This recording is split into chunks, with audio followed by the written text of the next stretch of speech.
माझं सोलापूर न्यूज मध्ये आपल्या सगळ्यांचं स्वागत। मला खात्री आहे की त्यातही आपण या 5 वर्षात लक्ष घालाल।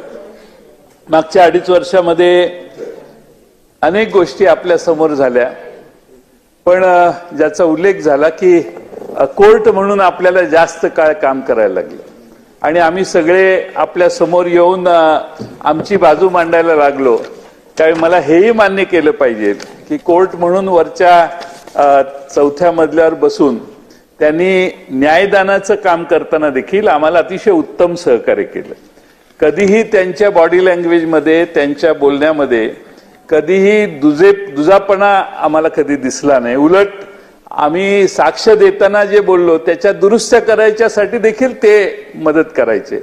त्यामुळे फार संयमी असं काम त्यांनी केलं आणि त्यांनी निकाल असा दिला की अजून सुप्रीम कोर्टाला त्याच्यावर निकाल देता आलेला नाही।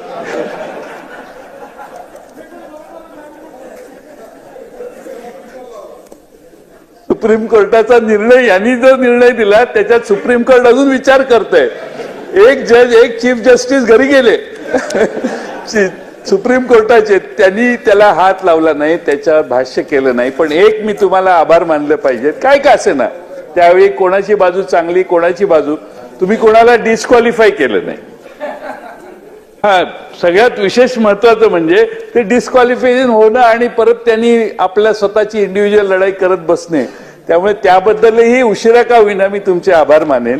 आता सुप्रीम कोर्ट निकालच देत नाहीये, त्यामुळे आपले आभार मानणं आणि आपलाच निर्णय मान्य करून नवा डाव आता सुरू झालेला आहे, यामध्ये काम करायला सुरुवात करणं ही आमच्या समोरचा पर्याय आहे। पण आपल्या सगळ्यांना खरं म्हणजे एक चांगले अध्यक्ष मिळालेले आहेत, कायदा समजणारे अध्यक्ष मिळालेले आहेत आणि मला खात्री आहे की या 5 वर्षात अतिशय उत्तमपणाने सभागृहातलं कामकाज ते चालवतील। आमची विनंती एवढीच आहे की दादांनी भाषण केलं, आमचं काही तुम्हाला चॅलेंज नाही, तुमची संख्याच जास्त आहे, तुम्ही 230 वर आलेला, 237 झाले का? माझं सोलापूर न्यूज या यूट्यूब चॅनलला सबस्क्राईब करा आणि बेल आयकॉन प्रेस करायला विसरू नका।